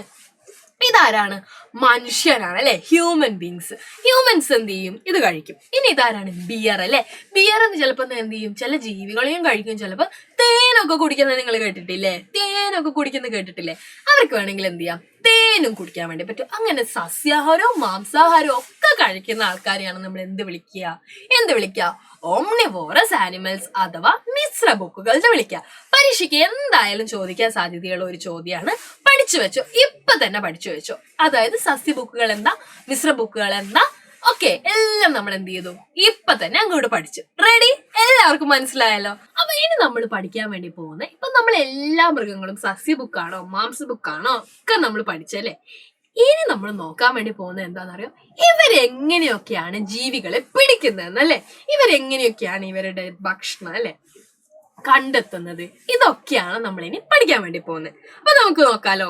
Techniques to catch the prey അല്ലെ. Techniques to catch the prey അതായത് എങ്ങനെയാണ് ഇരയെ പിടിക്കുന്നത്. അപ്പൊ ഈ ഒരു ചിത്രം നോക്കിയാൽ തന്നെ അറിയാം അല്ലെ. നിങ്ങൾ നോക്കുമ്പോ എന്താ കാണാൻ വേണ്ടി പറ്റുന്നത്? ഞാൻ നോക്കി ഒരു സ്പൈഡറിന്റെ വെബ് കാണുന്നുണ്ട് അല്ലെ. അതായത് നമ്മളൊരു വല കാണുന്നുണ്ട് അല്ലെ. ആ വല ആരാ ഉണ്ടാക്കിയിരിക്കുന്നത്? ഒരു എട്ടുകാലിയാണ് അല്ലെ. എട്ടുകാലിയുടെ വല നിങ്ങൾ എല്ലാവരും ചിത്രത്തിൽ കാണുന്നുണ്ട്. അതേപോലെ തന്നെ നോക്കിയേ നിങ്ങൾ, ഒരാൾ ഇങ്ങനെ നാക്ക് നീട്ടിയിട്ട് ഒരു തുമ്പീനെ പിടിക്കുന്നതാണ് അല്ലെ. തുമ്പീനെ പിടിക്കുന്ന ഒരു ചിത്രമാണ് നിങ്ങൾ കാണാൻ വേണ്ടി പോകുന്നത്. ഇങ്ങനത്തെ ചിത്രങ്ങളൊക്കെ നിങ്ങൾ കാണാറുണ്ട് അല്ലെ. അപ്പൊ എന്താ ഇവരുടെയൊക്കെ ഒരു പ്രത്യേകത? ഈ എട്ടുകാലി എങ്ങനെയാ ഇരയെ പിടിക്കുന്നത്? അത് വലിയ വല ഉണ്ടാക്കും അല്ലെ. ആ വലിയ വല ഉപയോഗിച്ചിട്ടാണ് നമ്മൾ എന്ത് ചെയ്യുന്നത്? എട്ടുകാലി ഇരയെ പിടിക്കുന്നത്. അതേപോലെ നോക്കിയാൽ നിങ്ങളെ ഇതുപോലത്തെ ഓന്ത് അല്ലെ. ഓന്ത് ആരുടെയൊക്കെ എങ്ങനെയാണ് ചോദിക്കുക? വലിയ നാവ് നീട്ടിയിട്ടാണ് അവരെന്ത് ചെയ്യുക? ഇരയെ പിടിക്കുക അല്ലെ. ഇങ്ങനെ ബ്ലും എന്ന് പറഞ്ഞിട്ട് എന്ത് ചെയ്യും? ഇരയെ ഒറ്റ അകത്താക്കും അല്ലെ. ഇങ്ങനെയാണ് ഇവർ ഇരയെ പിടിക്കാറ്. അപ്പൊ ഓരോ ജീവികൾക്കും അതിന്റെ ഇരയെ പിടിക്കാൻ വേണ്ടിയിട്ട് കുറെ അനുകൂല ഘടകങ്ങൾ ഉണ്ടാവും അല്ലെ. കുറെ ഫേവറബിൾ ആയിട്ടുള്ള കാര്യങ്ങൾ ഉണ്ടാവും അല്ലെ. ഇപ്പൊ ഫോർ എക്സാമ്പിൾ നമ്മൾ ഒരു ലയൺ എടുത്തു കഴിഞ്ഞാൽ ലയൺ എന്തുണ്ട്? വലിയ കൂർത്ത കൊമ്പുണ്ട് അല്ലെ. അതേപോലെ തന്നെ കൂർത്ത പല്ല്, കൊമ്പല്ല കേട്ടോ, പല്ല്, വലിയ കൂർത്ത പല്ലുണ്ട്. അതേപോലെ തന്നെ വലിയ കൂർത്ത നഖമുണ്ട് അല്ലെ. വലിയ കൂർത്ത നഖങ്ങളുണ്ട്. അപ്പല്ലേ അങ്ങനെ ഇത് ഉപയോഗിച്ച് വെച്ചിട്ട് എന്ത് ചെയ്യും? ഇതിനെ പിടിക്കാൻ വേണ്ടി പറ്റും. അതേപോലെ തന്നെ പുള്ളിപ്പുലിയൊക്കെ നോക്കിക്കഴിഞ്ഞാൽ പുള്ളിപ്പുലിക്ക് ഫാസ്റ്റ് ആയിട്ട് ഓടാൻ വേണ്ടി പറ്റും അല്ലെ. ഫാസ്റ്റ് ആയിട്ട് അതിങ്ങനെ ഓടും. എന്നിട്ട് അതെന്ത് ചെയ്യും? ജീവികളെ ഒക്കെ പിടിച്ചു തിന്നും അല്ലെ. അതിനും എന്തുണ്ട്? നല്ല വലിയ പല്ലുണ്ട്, വലിയ നഖങ്ങളൊക്കെ ഉണ്ട് അല്ലെ. അപ്പൊ ഇവരിങ്ങനെയൊക്കെ ആയിരിക്കും ജീവികളെ പിടിക്കുക. അപ്പൊ നമുക്കിവിടെ എന്ത് ചെയ്യണം? ഓരോ ജീവിക്കും അല്ലെ, പല ജീവികൾക്കും അതിന് ഫേവറബിൾ ആയിട്ടുള്ള, അതിന് അനുകൂലമായിട്ടുള്ള കുറെ കാര്യങ്ങൾ ജീവികളെ പിടിക്കാനുണ്ടാവും അല്ലെ. ആ കാര്യങ്ങളെ കുറിച്ചൊക്കെ നമുക്ക് എന്ത് ചെയ്യാം? ഇനി പഠിക്കാം. അപ്പൊ നോക്കിയ നിങ്ങള് ഈ ഒരു ചിത്രത്തിൽ നിങ്ങളൊരു വുഡ് പെക്കറെ കാണുന്നുണ്ട് അല്ലെ. വുഡ് പെക്കർ എന്ന് പറഞ്ഞാൽ മരം കൊത്തി. അപ്പൊ നിങ്ങൾ എല്ലാരും കണ്ടിട്ടോ മരം കൊത്തി ഇങ്ങനെ മരത്തിന്റെ മുകളിൽ പോയിട്ട് ഇത് ഇങ്ങനെ തിന്നുന്നത് അല്ലെ. ഇങ്ങനെ കൊത്തി കൊത്തി നിൽക്കുന്നത് നിങ്ങൾ എല്ലാരും കാണും. എന്തിനായിരിക്കും എപ്പോഴും ഈ മരം കൊത്തി ഇങ്ങനെ മരത്തിന്റെ മുകളിൽ പോയിട്ട് കൊത്തുന്നുണ്ടാവുക? എന്തിനായിരിക്കും നിങ്ങൾ ചിന്തിച്ചിട്ടുണ്ടോ, ആലോചിച്ചിട്ട് നോക്കിയിട്ടുണ്ടോ? അപ്പൊ ഈ മരം കൊത്തിക്ക് എന്തുണ്ട്, നല്ല കൂർത്ത അല്ലെ, നല്ല ബലമുള്ള ചുണ്ടുകളുണ്ട്. ആ ചുണ്ടുകൾ നല്ല നീട്ടമുണ്ട് അല്ലെ. നോക്കിയാൽ നിങ്ങൾ നല്ല കൂർത്ത നീട്ടമുള്ള കൊമ്പാണ് മരം കൊത്തി. ഇപ്പൊ നിങ്ങൾ നോക്കിയേ മരം കൊത്തിയുടെ ഒരു ചുണ്ട് അല്ലെ. ഈ ഒരു ചുണ്ട് എന്ന് പറയുന്നത് നല്ല നീളമുള്ള ചുണ്ടാണ്, നല്ല സ്ട്രോങ് ആയിട്ടുള്ള ചുണ്ടാണ്. മാത്രല്ല നിങ്ങൾ ഇപ്പോഴും ഈ മരം കൊത്തി ഇങ്ങനെ മരത്തിന് മുകളിൽ അള്ളിപ്പിടിച്ച് നിൽക്കുന്ന പോലെ കണ്ടിട്ടുണ്ട് അല്ലെ. ഇങ്ങനെ നിൽക്കുന്നത് കാണാൻ വേണ്ടി പറ്റും അല്ലെ. എന്തുകൊണ്ടായിരിക്കും അങ്ങനെ നിൽക്കാൻ വേണ്ടി പറ്റുന്നത്? മരം കൊത്തിക്ക് അങ്ങനെ നിൽക്കാൻ പറ്റുന്ന തരത്തിൽ അല്ലെ, ഇങ്ങനെ പറ്റി പിടിച്ച് മരത്തിന്റെ മുകളിൽ നിൽക്കാൻ പറ്റുന്ന തരത്തിലുള്ള വിരലുകളുണ്ട്. അതുകൊണ്ടാണ് എന്ത് ചെയ്യാൻ പറ്റുന്നത്, മരം കൊത്തിക്ക് മരത്തിന്റെ മുകളിൽ അടിപൊളിയായിട്ട് ഇങ്ങനെ നിൽക്കാൻ വേണ്ടി പറ്റുന്നത്. അപ്പൊ നമുക്ക് വായിച്ചു നോക്കാലോ. I peck on the tree with my strong beak അല്ലെ. നല്ല ശക്തിയുള്ള എന്റെ കൊക്ക് ഉപയോഗിച്ചിട്ടാണ് ഞാൻ എന്ത് ചെയ്യുന്നത്, ഈ പറയുന്ന മരത്തിൽ ഇങ്ങനെ കൊത്താറുള്ളത്. Splitting open the dry bark of the tree I fed or the insect beneath it അല്ലെ എന്ന് പറഞ്ഞാൽ നമ്മൾ ഈ പറയുന്ന മരത്തിന്റെ അകത്തെ ബാർക്ക് അല്ലെ, പുറം തൊലിയിൽ എന്തുണ്ടാവും, പലതരത്തിലുള്ള പ്രാണികളുണ്ടാവും. ആ പ്രാണികളെയൊക്കെ എങ്ങനെ തുറക്കാൻ വേണ്ടി പറ്റുന്ന ഈ മരത്തിന്റെ വലിയ അല്ലെ, മരംകൊത്തിക്ക് നല്ലൊരു കൊക്കുണ്ട്. ആ കൊക്ക് ഉപയോഗിച്ച് എന്ത് ചെയ്യും, കൊത്തിയിട്ട് അതിനുള്ളിലുള്ള പ്രാണികളൊക്കെ എന്ത് ചെയ്യും, ഇത് തിന്നു അല്ലെ. പിന്നെന്താ പറഞ്ഞിരിക്കുന്നത്, I have claws that help me to fix myself on the tree അല്ലെ. ഈ പറയുന്ന ക്ലോസ് അല്ലെ, വിരലുകൾ ഉപയോഗിച്ചിട്ട് അതെന്ത് ചെയ്യും, ഈ ട്രീന്റെ മുകളിൽ പറ്റി നിൽക്കും അല്ലെ. അതിന് നല്ല സുഖമായിട്ട് നിൽക്കാൻ. അപ്പൊ ഇതൊക്കെ എന്താണ്, മരംകൊത്തിയുടെ ഫേവറബിൾ തിങ്സ് ആണ് അല്ലെ. മരംകൊത്തിയുടെ ഫേവറബിൾ തിങ്സ് ആണ്. എന്തിനു വേണ്ടിയിട്ട്? ഫുഡ് അല്ലെ. ഫുഡ് കണ്ടെത്താനുള്ള ഫേവറബിൾ ആയിട്ടുള്ള തിങ് ആണ്. അതേപോലെ നോക്കിയാൽ നിങ്ങൾ കുഴിയാന അല്ലെ. കുഴിയാന എങ്ങനെയാ ഫുഡ് കണ്ടെത്തുക അറിയോ നിങ്ങൾ? നിങ്ങൾ കാണാം അല്ലെ, വീടിന്റെ അകത്തൊക്കെ ഈ മതിലിനോടൊക്കെ ചേർന്നിട്ട് ചെറിയ ചെറിയ കുഴികൾ ഉണ്ടാവും. അപ്പൊ കുഞ്ഞു കുഴികളായിരിക്കും ഉണ്ടാവും. അപ്പൊ ഈ കുഞ്ഞു കുഴി ആരെ കുഴിച്ചു വെക്കുന്നത്? നമ്മുടെ കുഴിയാനയാണ് അല്ലെ. എന്തിനാ കുഴിച്ചു വെക്കുന്നതെന്ന് അറിയോ? അപ്പൊ ഈ കുഴി അല്ലെ, നമ്മുടെ മണ്ണിലൊക്കെ കുറെ പ്രാണികളൊക്കെ ഉണ്ടാവും അല്ലെ. ഇങ്ങനെ കുഞ്ഞു പ്രാണികളും അതുപോലെ കുഞ്ഞു ജീവികളൊക്കെ എന്ത് ചെയ്യും, ഇങ്ങനെ പോകുന്ന സമയത്ത് ഒരു കുഴി ഉണ്ടെങ്കിൽ എന്ത് ചെയ്യും, ആ കുഴിയിൽ വീണു പോകും അല്ലെ. കുഞ്ഞു പ്രാണികളൊക്കെ ആണെങ്കിൽ അവർ എന്ത് ചെയ്യും, കുഴിയിൽ വീണു. അവർക്ക് എന്ത് ചെയ്യാൻ വേണ്ടി പറ്റില്ല, ഈ കുഴിയിൽ നിന്ന് തിരിച്ച് കയറാൻ വേണ്ടി പറ്റില്ല. അപ്പൊ എന്ത് ചെയ്യും, നമ്മുടെ ഈ പറയുന്ന കുഴിയാന വന്നിട്ട് അല്ലെ, നമ്മുടെ ഡൂഡിൽ ബാഗ് അല്ലെ, കുഴിയാന വന്നിട്ട് എന്ത് ചെയ്യും, ഇതിനെ പിടിച്ചു തിന്നും അല്ലെ. ഇങ്ങനെയാണ് കുഴി കുഴിച്ചിട്ടാണ് എന്ത് ചെയ്യുക, ആള് ഫുഡ് കണ്ടെത്തുക. ഇത് നോക്കിയേ നിങ്ങൾ താറാവിനെ കണ്ടിട്ട് നോക്കിയില്ലേ? നോക്കുന്ന സമയത്ത് നിങ്ങൾ കാണാം അല്ലെ, പരന്ന ചുണ്ടുകൾ ഉണ്ടാവും അല്ലെ താറാവിന്. അതേപോലെ തന്നെ എന്തുണ്ട്, താറാവിന്റെ വിരലുകൾ ശ്രദ്ധിച്ചിട്ടുണ്ടോ? ഇങ്ങനെ ഒരു വെബ് പോലെയാണ് അല്ലെ ഉണ്ടാവുക, ഒരു വെബ് പോലെയാണ് ഇതിന്റെ കൈയും കാൽ വിരലൊക്കെ നിങ്ങൾ കാണുമ്പോൾ ഒരു വെബ് പോലെ ഉണ്ടാവും. കൈയല്ല അല്ലെ, കാലിലെ വിരലൊരു വെബ് പോലെയാണ് ഉണ്ടാവുക അല്ലെ. അപ്പൊ ഈ പറയുന്ന ഫ്ലാറ്റ് ബീക്ക്, അതുപോലെ തന്നെ ഈ പറയുന്ന വെബ്ഡ് ആയിട്ടുള്ള അവന്റെ കാല്, ഇതൊക്കെ ഉള്ളത് കൊണ്ടാണ് എന്ത് ചെയ്യുന്നത്, ഇതിന് മണ്ണൊന്നും വെള്ളത്തിനും ഒക്കെ ഫുഡ് കണ്ടെത്താൻ വേണ്ടി പറ്റുന്നത് അല്ലെ. ഈ ചളിയിലൊക്കെ ഇറങ്ങുന്ന സമയത്ത് ഇത് മുങ്ങിപ്പോകുന്നില്ലല്ലോ അല്ലെ, വെള്ളത്തിലൊന്നും പോകുന്ന സമയത്ത് മുങ്ങിപ്പോകുന്നില്ലല്ലോ. അത് ഈ പറയുന്ന രീതിയിലുള്ള നന്നായിട്ടുള്ള എന്തുണ്ട്, കാലുണ്ട് അല്ലെ. അതിന്റെ കാലുള്ളത് കൊണ്ടാണ് അല്ലെ, ആ കാലാണ് എന്ത് ചെയ്യുന്നത്, വെള്ളത്തിൽ ഇങ്ങനെ തുഴഞ്ഞു പോകാൻ അതിനെ സഹായിക്കുന്നത് അല്ലെ. ഇതൊക്കെ എന്താണ്, ഓരോ ജീവിയുടെയും ഫേവറബിൾ ആയിട്ടുള്ള തിങ്സ് ആണ് അല്ലെ. ഇപ്പൊ ടീച്ചർ നേരത്തെ നിങ്ങളോട് പറഞ്ഞിട്ടില്ലേ, ഇപ്പൊ നമ്മുടെ വലിയ സിംഹത്തിനൊക്കെ ആണെന്നുണ്ടെങ്കിൽ കൂർത്ത പല്ലുണ്ട്, വലിയ നഖങ്ങളുണ്ട് അല്ലെ. അത് ഉപയോഗിച്ചിട്ട് അതിധീരേനെ എന്ത് ചെയ്യും, കടിച്ചു കീർത്തുന്നു അല്ലെ. അപ്പൊ ഇതാ പറഞ്ഞിരിക്കുന്ന സിംഹം, I have sharp nails and teeth അല്ലെ. അതുകൊണ്ട് തന്നെ എനിക്ക് എന്ത് ചെയ്യാൻ വേണ്ടി പറ്റും, എന്റെ പ്രേനെ ക്യാച്ച് ചെയ്യാനും എന്നിട്ട് ടിയർ ചെയ്യാൻ അല്ലെ, കീറി മുറിക്കാനും കൂടി പറ്റുമല്ലേ എനിക്ക്. അങ്ങനെയാണ് പറഞ്ഞിരിക്കുന്നത്. അതുപോലെ തന്നെ പൂച്ചയ്ക്കൊക്കെ ഉണ്ട് അല്ലെ, ഇതുപോലത്തെ നഖങ്ങളും കൂർത്ത പല്ലൊക്കെ ഉണ്ട് അല്ലെ. ഇപ്പൊ നിങ്ങൾ ഇതാ ഇവിടെ ഒരു ജിറാഫിനെ കാണുന്നില്ലേ? ജിറാഫ് ഫുഡ് കഴിക്കുന്ന കണ്ടുണ്ടോ? ജിറാഫ് വലിയ മരങ്ങളിൽ നിന്നൊക്കെയുള്ള ഇലകളാണല്ലേ കഴിക്കുക. എങ്ങനെയാ ജിറാഫിന് വലിയ മരങ്ങളിലുള്ള ഇല കഴിക്കാൻ വേണ്ടി പറ്റുന്നത്? വലിയ കഴുത്താണല്ലോ അല്ലെ. ആ വലിയ കഴുത്ത് ഉപയോഗിച്ചിട്ട് എന്ത് ചെയ്യാൻ വേണ്ടി പറ്റും, ഉയരങ്ങളിലുള്ള ഇല വരെ നമ്മുടെ ജിറാഫിന് കഴിക്കാൻ വേണ്ടി പറ്റും അല്ലെ. അപ്പൊ ഇതൊക്കെയാണ് നമുക്ക് പഠിക്കാനുള്ളത്. അപ്പൊ ഓരോ ജീവിക്കും എങ്ങനെയൊക്കെയാണ് ഫുഡ് കണ്ടെത്താനുള്ള വഴികൾ എന്നുള്ളത് നമ്മൾ പഠിച്ചു. അതേപോലെ തന്നെ ശത്രുക്കളിൽ നിന്ന് രക്ഷപ്പെടുവാൻ വേണ്ടേ അല്ലെ. ശത്രുക്കളിൽ നിന്ന് രക്ഷപ്പെടാനും കുറെ കാര്യങ്ങൾ വേണമല്ലോ അല്ലെ. ഇപ്പൊ ചില ജീവികൾക്ക് ഒന്നുണ്ട്, മെല്ലനെ അല്ലെ, ഓടി രക്ഷപ്പെടാനൊന്നും പറ്റില്ല. നമ്മുടെ ആമയ്ക്കൊക്കെ ഓടി രക്ഷപ്പെടാൻ വേണ്ടി പറ്റുമോ അല്ലെ? ഒരിക്കലും പറ്റില്ല അല്ലെ. അത് എഴഞ്ഞേ പോവുള്ളൂ. അപ്പൊ എല്ലാ ജീവികൾക്കും ആമേനെ പിടിച്ചു തിന്നാൻ വേണ്ടി പറ്റുമായിരുന്നു അല്ലെ, ഇങ്ങനെ മെല്ലെ പോയി കഴിഞ്ഞാൽ. പക്ഷെ ആർക്കും എന്ത് ചെയ്യാൻ വേണ്ടി പറ്റില്ല, അത്ര പെട്ടെന്നൊന്നും ഈ പറയുന്ന ആളുകളെ ഒന്നും എന്ത് ചെയ്യാൻ വേണ്ടി പറ്റില്ല, പിടിച്ചു തിന്നാൻ വേണ്ടി പറ്റില്ല അല്ലെ.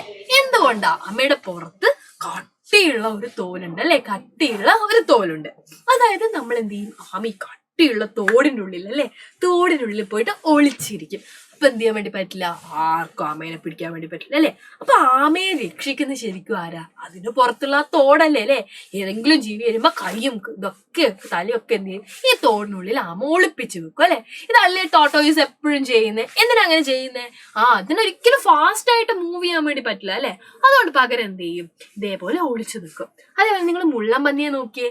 മുള്ളൻപന്നിയുടെ പ്രത്യേകത എന്താ, മുള്ളൻപന്നി മുള്ളുകൾ ഇങ്ങനെ എറിയും അല്ലെ, മുള്ളുകൾ എറിയും. ആ മുള്ളു കൊണ്ട് വേറെ ഏതെങ്കിലും ജീവി അതിനെ പിടിക്കാൻ വരുമോ, ഇല്ല അല്ലെ, അങ്ങനെ രക്ഷപ്പെടും. അപ്പൊ ഇതാണ് നമ്മുടെ ഓന്തല്ലേ. ഓന്തിന്റെ ഏറ്റവും വലിയൊരു പ്രത്യേകത എന്താ, ഓന്തിന് നിറം മാറാൻ വേണ്ടി പറ്റും അല്ലെ.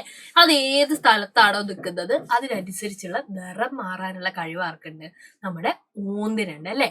അപ്പൊ ഓരോ ജീവിക്കും ഓരോ തരത്തിലാണല്ലേ പ്രത്യേകതകൾ എന്തിൽ നിന്ന്, ശത്രുവിൽ നിന്ന് രക്ഷപ്പെടാൻ വേണ്ടിയിട്ട്. അപ്പൊ നമുക്ക് ഓരോ ജീവികളുടെയും പ്രത്യേകതകൾ നോക്കാലോ. നോക്കിയാൽ നിങ്ങള് ഇവിടെ കുറേ ജീവികളെ കൊടുത്തിട്ടുണ്ട് അല്ലെ. അപ്പൊ ഓരോ ജീവികളും എങ്ങനെയൊക്കെയാണ് അതിന്റെ ആളുകളിൽ നിന്ന് അല്ലെ, അതിന്റെ ശത്രുക്കളിൽ നിന്ന് രക്ഷപ്പെടുന്നത് നമുക്ക് ഇപ്പൊ ഒന്ന് പൂരിപ്പിക്കാലോ അല്ലെ. നോക്കിയ ആദ്യം ഓന്താണ് അല്ലെ. ഓന്ത് എന്ത് ചെയ്യും, നിറം മാറും അല്ലെ. ഓന്ത് നിറം മാറും. മുള്ളൻപന്നിയുടെ പ്രത്യേകത എന്താ, മുള്ളൻപന്തി അതിന്റെ ശരീരത്തിലുള്ള മുള്ളുകൾ എന്ത് ചെയ്യും, കൊടയും അല്ലെ. വേറെ ജീവിയുടെ അടുത്തേക്ക് കൊടഞ്ഞിട്ട് എന്ത് ചെയ്യും, രക്ഷപ്പെടും. കണവ എന്ന് പറഞ്ഞാൽ സ്ക്വിഡ് ആണ് കേട്ടോ. ഈ കണവയുടെ പ്രത്യേകത എന്തിയാ, കണവ എന്ത് ചെയ്യും, ഏതെങ്കിലും ജീവി അതിനെ പിടിക്കാൻ വരുന്നുണ്ടെന്ന് അറിഞ്ഞു കഴിഞ്ഞാൽ അതിന്റെ ശരീരത്തിൽ എന്തുണ്ട്, മഷിയുണ്ട് കേട്ടോ. ആ മഷി എന്ത് ചെയ്യും, വെള്ളത്തിലേക്ക് അങ്ങോട്ട് കലർത്തും. അപ്പൊ പിന്നെ എന്ത് ചെയ്യാൻ വേണ്ടി പറ്റില്ല, ശത്രുവിനെ കണ്ണു കാണാൻ വേണ്ടി പറ്റില്ല അല്ലെ. ഫുൾ മഷിയായില്ലേ, പിന്നെ അതിനെ കാണാൻ വേണ്ടി പറ്റില്ല. അടുത്തതാരാ, ചേരട്ട അല്ലെ. തേരട്ട എന്ന് പറയും നമ്മള്. ഈ ചേരട്ടയെ നമ്മൾ തൊട്ട് കഴിഞ്ഞാൽ അറിയില്ല, അതിങ്ങനെ റൗണ്ട് പോലെ ഇങ്ങനെ കോയിൽ ചെയ്ത് കിടക്കും അല്ലെ. അപ്പൊ അതെന്ത് ചെയ്യും, അതിന്റെ ശരീരത്തിന്റെ ആകൃതി മാറ്റും അല്ലെ. ശരീരത്തിന്റെ ആകൃതി മാറ്റും അല്ലെ. ആകൃതി മാറ്റും. അതായത് ആദ്യം അത് നീണ്ടിട്ടല്ലേ, ട്രെയിൻ പോലെ ഇങ്ങനെ പോകുന്ന ആളായിരുന്നു. നമ്മൾ അങ്ങനെ ഒന്ന് കണ്ട ഏതെങ്കിലും ശത്രു ഉണ്ടെന്നാണ് ഇങ്ങനെ ചുരുണ്ട് കളി അല്ലെ, ചുരുണ്ട് ഇങ്ങനെ കിടക്കും. പിന്നെ ആരാ, ഒച്ച അല്ലെ. ഒച്ചും നമ്മൾ ആമയെ പോലെ തന്നെയാ അല്ലെ. ഇങ്ങനെ മുതുകത്ത് ഇങ്ങനെ ഒരു തോടൊക്കെ ഉണ്ട് അല്ലെ. അപ്പൊ ഏതെങ്കിലും ജീവി വരുന്നുണ്ടെന്ന് പറഞ്ഞാൽ എന്ത് ചെയ്യും, അപ്പ കയറിയിട്ട് അതിനുള്ളിൽ പോയി ഒളിച്ചിരിക്കും അല്ലെ. അപ്പൊ ഇതും എന്ത് ചെയ്യും, ആകൃതി മാറ്റും അല്ലെ. ആകൃതി മാറ്റും, അല്ലെങ്കിൽ നമുക്ക് എന്താ പറയാം, തോടിനുള്ളിൽ കയറി രക്ഷപ്പെടും അല്ലെ. തോടിനുള്ളിൽ കയറി രക്ഷപ്പെടും, കയറിയിരിക്കും. ആ തോടിനുള്ളിൽ കയറിയിട്ട് എന്ത് ചെയ്യും, ഇരിക്കും അല്ലെ. അപ്പൊ അതിന്റെ ആകൃതിയെ മാറിപ്പോവും അല്ലെ. പിന്നെന്താ, പല്ലിനെ ശ്രദ്ധിച്ചിട്ടുണ്ടോ നിങ്ങള്. പല്ലിന്റെ ഒരു പ്രത്യേകത എന്താ, പല്ലി ഏതെങ്കിലും ജീവി അതിനെ കാണാൻ വേണ്ടി വന്നു കഴിഞ്ഞാൽ ഇപ്പൊ എന്ത് ചെയ്യുന്ന അറിയോ, പല്ലി അതിന്റെ കാണാൻ വേണ്ടി വെച്ചാൽ പിടിക്കാൻ വേണ്ടി വന്നു കഴിഞ്ഞാല് പല്ലി എന്ത് ചെയ്യും, അതിന്റെ വാല് മുറിച്ച് കളയും. അപ്പൊ പല്ലി വാല് മുറിച്ചു കഴിഞ്ഞാൽ എന്താ സംഭവിക്കുക, ഇങ്ങനെ വാല് മുറിക്കുന്ന സമയത്ത് ആ വാലിങ്ങനെ പെടച്ച് കളിക്കുക, ഇങ്ങനെ ഇങ്ങനെ ഇങ്ങനെ അനങ്ങിക്കൊണ്ടേയിരിക്കും. അപ്പൊ ശത്രു എന്ന് വിചാരിക്കും ഇതാണ് പല്ലി എന്ന് വിചാരിച്ചിട്ട് അതിങ്ങനെ സ്റ്റക്കായി നിന്നുപോലെ. ആ സമയം കൊണ്ട് നമ്മളെ പല്ലി എസ്കേപ്പ് ആയി കളയും അല്ലെ. അപ്പൊ വാല് മുറിച്ച് രക്ഷപ്പെടും അല്ലെ. വാല് മുറിച്ച് രക്ഷപ്പെടും, വാല് മുറിച്ച് രക്ഷപ്പെടും. അപ്പൊ ഓരോ ജീവികൾക്കും എന്താണ്, ഓരോ തരത്തിലാണ് അല്ലെ മറ്റു ജീവികളിൽ നിന്ന് രക്ഷ നേടാനുള്ള പരിപാടി. അപ്പൊ പലതരത്തിലായിരിക്കും അതെന്ത് ചെയ്യുക, രക്ഷപ്പെടുക. അപ്പൊ അതെല്ലാരും പഠിച്ചല്ലോ. ഇനി അടുത്ത് നമുക്ക് എന്ത് ചെയ്യാൻ വേണ്ടി പറ്റും, ഇതൊക്കെ ഒന്ന് നോക്കാം അല്ലെ. അതായത് ശത്രുക്കളുടെ കാണുന്ന സമയത്ത് ശരീരത്തിന്റെ നിറം മാറ്റിയും ആകൃതി മാറ്റിയും വാൽ മുറിച്ചോട്ടും ശത്രുക്കളിൽ നിന്ന് ജീവികൾ എന്ത് ചെയ്യും, രക്ഷപ്പെടും അല്ലെ. അപ്പൊ പ്രകൃതി നൽകിയ ചില കഴിവുകൾ ഉള്ളത് കൊണ്ടാണ് അല്ലെ ജീവികൾക്ക് ഇങ്ങനെ ചെയ്യാൻ വേണ്ടി പറ്റുന്നത്. അപ്പൊ ജന്തുക്കൾക്ക് മാത്രമല്ല സസ്യങ്ങൾക്കും ഉണ്ട് അല്ലെ ഇത്തരം അനുകൂല ഘടകങ്ങള്. അതുപോലെ തന്നെ എന്താണ്, അവര് സസ്യങ്ങളെ നോക്കുന്ന സമയത്ത് അവർക്ക് എവിടെയും പോവാൻ കൂടെ പറ്റില്ല അല്ലെ, ഇങ്ങനെ മണ്ണിൽ ഉറച്ചു നിൽക്കല്ലേ. പക്ഷെ എന്നാൽ പോലും സസ്യങ്ങൾക്കും ഉണ്ട് എന്ത്, ജീവികളെ പിടിക്കാതിരിക്കാൻ കുറേ അനുകൂല ഘടകങ്ങൾ. എന്തൊക്കെയാ, ഇപ്പൊ ചില സസ്യങ്ങൾ കഴിക്കുന്ന അല്ലെ, ചില ചെടികൾ ഭയങ്കര കയ്പായിരിക്കൂലേ, ഭയങ്കര കയ്പായിരിക്കൂലേ. അപ്പൊ വേറെ ഒരു ജീവികൾ അല്ലെ, ഈ പുല്ലൊക്കെ തിന്നുന്ന പശുവൊക്കെ ഈ ഇതിനെ കണ്ട് പറയും, അയ്യോ ഇത് കഴിക്കുന്ന ജീവിയാന്ന് അല്ലെ, കഴിക്കുന്ന ചെടിയാന്ന് പറഞ്ഞിട്ട് പിന്നെ അതിന്റെ അടുത്തേക്ക് പോകൂല കേട്ടോ. അപ്പൊ കയ്പ് എന്ന് പറയുന്നത് എന്താണ്, ഈ ചെടികൾക്കുള്ള ഒരു അനുകൂല ഘടക. പിന്നെ എന്താ, മുള്ളുകള് അല്ലെ. ഇപ്പൊ പനനീർ ചെടിയിലൊക്കെ നല്ല പൂവുണ്ടാവും, പക്ഷെ നമ്മൾ മുള്ള് പിടിച്ചിട്ട് പലപ്പോഴും എന്ത് ചെയ്യില്ല, അത് എടുക്കാൻ വേണ്ടി പോവാറില്ല അല്ലെ. അപ്പൊ മുള്ള് എന്ന് പറയുന്നത് എന്താ, ചെടികൾക്കുള്ള ഒരു അനുകൂല ഘടക അല്ലെ. ആ മുള്ളുള്ളതുകൊണ്ടല്ലേ പല ആൾക്കാരും അത് തിന്നാൻ വേണ്ടി പോകില്ല അല്ലെ, അതിന്റെ അടുത്തേക്ക് ഒന്നും അങ്ങനെ പോകില്ല അല്ലെ. അതുകൊണ്ട് ചെടിക്ക് എന്ത് ചെയ്യും, രക്ഷ നേടാൻ വേണ്ടി പറ്റും അല്ലെ. അപ്പൊ ഇതൊക്കെയാണ് നമുക്ക് പഠിക്കാനുള്ളത്. പിന്നെ നമുക്ക് നോക്കാനുള്ളത് ഇപ്പൊ പല ജീവികളും ഉണ്ടല്ലോ. അപ്പൊ പല ജീവികളും നമ്മളിപ്പോ കാട്ടിലാണല്ലോ ഉള്ളത്, മീറ്റിങ്ങിന് പോയതല്ലേ നമ്മളെല്ലാരും. അപ്പൊ ഈ മീറ്റിങ്ങിന് പോയ സമയത്ത് പല ജീവികളും പല രീതിയിലാണ് മീറ്റിങ്ങിന് വന്നത്. അപ്പൊ ചില ജീവികൾ എന്ത് ചെയ്തിട്ടുണ്ടാവും, നടന്നു വന്നിട്ടുണ്ടാവും അല്ലെ. ചില ജീവികൾ എഴഞ്ഞു വന്നിട്ടുണ്ടാവും, ചില ജീവികൾ പറന്നു വന്നിട്ടുണ്ടാവും അല്ലെ. അപ്പൊ ഓരോ ജീവികളും പല തരത്തിലായിരിക്കും വന്നിട്ടുണ്ടാവുക. അപ്പൊ നമുക്ക് എന്ത് ചെയ്യാം, എഴഞ്ഞു വരികയാണെന്നെങ്കിൽ നമുക്ക് അതിന് എന്ത് പറയാം, ക്രോളിംഗ് എന്ന് പറയാം അല്ലെ. എഴഞ്ഞു വരുന്നതിനെയാണ് നമ്മൾ എന്ത് പറയാ, ക്രോളിംഗ് എന്ന് പറയാം. അതേപോലെ തന്നെ കാല് അല്ലെ. അപ്പൊ ഈ പറയുന്ന സിംഹമൊക്കെ ആണെങ്കിൽ നല്ല 4 കാലിൽ ഇങ്ങനെ വരും അല്ലെ. അപ്പൊ നമുക്ക് എന്ത് പറയാം, വാക്കിംഗ് എന്ന് പറയാം അല്ലെ. അതേ സമയത്ത് ചില ആളുകളൊക്കെ എന്താ, പറന്ന് വരും അല്ലെ. പല ആൾക്കാര് പറന്നിട്ടാ വരും അല്ലെ. അപ്പൊ നമുക്ക് അതിനെന്താ, ഫ്ലൈയിങ് എന്ന് പറയാം. അപ്പൊ നമുക്ക് ഓരോ ആൾക്കാരെയും ക്ലാസിഫൈ ചെയ്യാലോ. ഞാൻ നോക്കിയേ നിങ്ങള്, ദോസ് ദാറ്റ് കെയിം ക്രോളിംഗ് അല്ലെ, എഴഞ്ഞു വന്ന ആൾക്കാര്. സ്നെയില് എഴഞ്ഞിട്ടായിരിക്കും വന്നിണ്ടാവുക. വേറെ ആരായിരിക്കും എഴഞ്ഞു വന്നിണ്ടാവുക, സ്നേക്ക് അല്ലെ. സ്നേക്ക് എങ്ങനെയായിരിക്കും, എഴഞ്ഞിട്ടല്ലേ വന്നിട്ടുണ്ടാവുക, എഴഞ്ഞിട്ടായിരിക്കും വന്നിട്ടുണ്ടാവുക. പല്ലി എങ്ങനെയായിരിക്കും വന്നിട്ടുണ്ടാവുക, പല്ലി എഴഞ്ഞല്ലേ വരിക അല്ലെ. ലിസാർഡും എന്തായിരിക്കും, എഴഞ്ഞായിരിക്കും വന്നിട്ടുണ്ടാവുക. പിന്നെ വാക്ക് ചെയ്ത് വന്ന ആരൊക്കെയായിരിക്കും, ടൈഗർ അല്ലെ. ഫോക്സ് വന്നിട്ടുണ്ട്, ടൈഗർ വന്നിട്ടുണ്ട്, ലയൺ അല്ലെ. ലയണും ഇങ്ങനെയായിരിക്കും വന്നിട്ടുണ്ടാവുക. പറന്ന് വന്ന ആൾക്കാരായിരിക്കും ഡ്രാഗൺ ഫ്ലൈ അല്ലെ. ഡ്രാഗൺ ഫ്ലൈക്ക് എങ്ങനെയാ, തുമ്പി അല്ലെ. ഡ്രാഗൺ ഫ്ലൈ എന്ന് പറഞ്ഞാൽ തുമ്പിയാണ്. തുമ്പി എങ്ങനെയായിരിക്കും വന്നിട്ടുണ്ടാവുക, ഇതേപോലെ പറന്ന് വന്നിട്ടുണ്ടാവും. ക്രോ എങ്ങനെയായിരിക്കും വന്നിട്ടുണ്ടാവുക, പറന്നായിട്ടുണ്ട് അല്ലെ, പറന്ന് വന്നിട്ടുണ്ടാവും അല്ലെ. വേറെ ഏതായിരിക്കും പറന്ന് വന്നിട്ടുണ്ടാവുക, വേറെ ഏതൊക്കെ ജീവികൾ പറന്ന് വന്നിട്ടുണ്ടാവും. നമ്മുടെ ചിത്രത്തിൽ കുറെ ജീവികളില്ലേ. അപ്പൊ നിങ്ങൾക്ക് പറക്കാൻ പറ്റുന്ന ആരാന്നുള്ളത് നിങ്ങൾ എഴുതൂലേ, ടീച്ചർക്ക് എഴുതി തരില്ലേ, എഴുതി തരണം കേട്ടോ. ഹോംവർക്ക് ആയിട്ട് അത് എഴുതി തരണം. മലയാളത്തിലും ചോദിച്ചിട്ടുണ്ടല്ലേ, ഒച്ച്, കുറുക്കൻ, തുമ്പി അല്ലെ. മലയാളത്തിൽ നിങ്ങൾ എഴുതുമല്ലോ അല്ലെ പറന്ന് വന്ന ആളുകള്. ടീച്ചർ പറന്ന് വന്ന കോളം മാത്രം എഴുതാം കേട്ടോ. അപ്പൊ തുമ്പി വന്നിട്ടുണ്ടാവും. പിന്നെ നമുക്ക് ആരെഴുതാം അല്ലെ, ആരെഴുതാൻ വേണ്ടി പറ്റും, നമുക്ക് കാക്കി എഴുതാൻ വേണ്ടി പറ്റും അല്ലെ. കാക്കി എഴുതാൻ വേണ്ടി പറ്റും. പിന്നെ പരുന്ത് എഴുതാൻ വേണ്ടി പറ്റും അല്ലെ, പരുന്ത് എഴുതാൻ വേണ്ടി പറ്റും. പിന്നെ ആരാ നമുക്ക് എഴുതാൻ വേണ്ടി പറ്റും, പിന്നെ പറന്ന് വരാൻ സാധ്യതയുള്ള ആളാരാ, വേറെ ആരെങ്കിലും പറക്കുവോ, വേറെ ആരൊക്കെ പറക്കാൻ വേണ്ടി പറ്റുക, വവ്വാല് വന്നിണ്ടാവും അല്ലെ. വവ്വാൽ എങ്ങനെയാ വന്നിണ്ടാവുക, വവ്വാലും പറന്നായിരിക്കും വന്നിണ്ടാവുക. പിന്നെ ആരാ പറന്നിട്ട് വരാൻ സാധ്യതയുള്ളേ, തേനീച്ച അല്ലെ. തേനീച്ചകളൊക്കെ വന്നിണ്ടാവല്ലേ, അവരൊക്കെ എങ്ങനെയായിരിക്കും, പറന്ന് വന്നിട്ടുണ്ടാവും അല്ലെ. തത്ത അല്ലെ, തത്ത എങ്ങനെയായിരിക്കും വന്നിണ്ടാവുക, പറന്ന് വന്നിണ്ടാവും അല്ലെ. ഒക്കെ നമുക്ക് എന്ത് ചെയ്യാം അല്ലെ, അങ്ങനെ പറക്കാൻ പറ്റുന്ന ആൾക്കാരെയും എഴഞ്ഞു വരുന്ന ആൾക്കാരെയും നടന്നു വരാൻ പറ്റിയ ആൾക്കാരെയും ഒക്കെ ടീച്ചർ പറഞ്ഞു തരുന്നതിന് കൂടാതെ മക്കള് പാഠപുസ്തകത്തിലും കൂടെ എഴുതുമല്ലോ അല്ലെ. പാഠപുസ്തകത്തിൽ ആരൊക്കെയാന്നുള്ളത് ഫില്ല് ചെയ്ത് എഴുതുമല്ലോ, ടീച്ചറോട് പറയണം കേട്ടോ. ഓക്കെ, അപ്പൊ നമ്മളിത് അതും പഠിച്ചിട്ടുണ്ട്. ഇനി അവസാന ഭാഗത്തേക്ക് നമ്മൾ പോവാട്ടോ. അപ്പൊ പ്രസംഗത്തിനിടയിൽ അല്ലെ, സമ്മേളനത്തിനിടയിൽ പല പ്രസംഗങ്ങളും ഉണ്ടാവും അല്ലെ. നോക്കിയാൽ നമ്മള് തവളച്ചാര പ്രസംഗിക്കുന്നത്. എന്താ തവളച്ചാര പ്രസംഗിക്കുന്നത്, പേക്രോം പേക്രോം എന്നുള്ള ശബ്ദം നിങ്ങൾക്ക് എല്ലാവർക്കും അറിയാം അല്ലെ. പക്ഷെ എന്താ പ്രശ്നം എന്ന് വെച്ച് കഴിഞ്ഞാല്, ഈ പറയുന്ന തവളയ്ക്കൊക്കെ ഇപ്പൊ എന്താ ജീവിക്കാൻ വേണ്ടി പറ്റുന്നില്ല അല്ലെ. നമ്മള് മനുഷ്യന്മാര് തവളേനൊക്കെ എന്ത് ചെയ്യാണ്, ഇങ്ങനെ കൊന്നൊടുക്കുക. എങ്ങനെയൊക്കെ ആയിരിക്കും നമ്മൾ തവളേനെ കൊന്നൊടുക്കുക അല്ലെ. തവളകൾക്ക് ജീവിക്കാൻ പറ്റാത്തതിന്റെ കാരണം എന്താ, നമ്മൾ മനുഷ്യന്മാര് കുറേ ഉപദ്രവിക്കും അല്ലെ തവളേനൊക്കെ. നമ്മൾ എന്ത് ചെയ്യും, വേണമെങ്കിൽ പിടിച്ചു തിന്നും. തവളേനെ പിടിച്ചു തിന്നുന്ന ആളുകളുണ്ട്. പോരാത്തേനോ നമ്മൾ കുറേ രാസവളങ്ങളൊക്കെ കൃഷി ചെയ്യുന്നിടത്ത് അടിക്കും അല്ലെ, കുറേ കീടനാശിനികളൊക്കെ അടിക്കില്ലേ, അപ്പോഴും എന്ത് ചെയ്യും, തവളകളൊക്കെ ചത്തുപോകും. അപ്പൊ ഈ പറയുന്ന ജീവികളൊക്കെ നമ്മൾ പല തരത്തിലും ഉപദ്രവിക്കുന്നുണ്ട് അല്ലെ. അപ്പൊ മനുഷ്യന്മാരുടെ ഒരു ഇടപെടൽ മൂലം പല ജീവികൾക്കും ദോഷം സംഭവിക്കുന്നുണ്ട്. അപ്പൊ നമ്മൾ ജീവികളെ ഒന്നും ഉപദ്രവിക്കരുത് അല്ലെ, ജീവികളെ ഒന്നും വെറുതെ പോയി വേട്ടയാടരുത് എന്നൊക്കെ പറഞ്ഞിട്ട് നമ്മളോട് ചില പ്രസംഗങ്ങൾ തയ്യാറാക്കാനും ചില പോസ്റ്ററുകൾ തയ്യാറാക്കാനും ഒക്കെ ചോദിക്കും. എന്താ പോസ്റ്റർ തയ്യാറാക്കേണ്ടത്, അതായത് മൃഗങ്ങളെ സംരക്ഷിക്കണം എന്നൊക്കെ പറഞ്ഞിട്ട് നമ്മളോട് കുറച്ച് പോസ്റ്റർ തയ്യാറാക്കാനും ഒക്കെ ചോദിക്കും. അങ്ങനെയൊക്കെ ചോദിച്ചാൽ എഴുതണം കേട്ടോ. അപ്പൊ ഇങ്ങനെ ഒരു ക്വസ്റ്റ്യൻ വരാനുള്ള സാധ്യതയുണ്ടെന്ന് ടീച്ചർ പറഞ്ഞു തരിക കേട്ടോ. മക്കൾ എന്ത് ചെയ്യണം, അതുകൂടെ ഒന്ന് പഠിച്ചു വെക്കണം കേട്ടോ. അപ്പൊ നമ്മൾ അവസാന സ്ലൈഡിലേക്ക് പോവാണ്.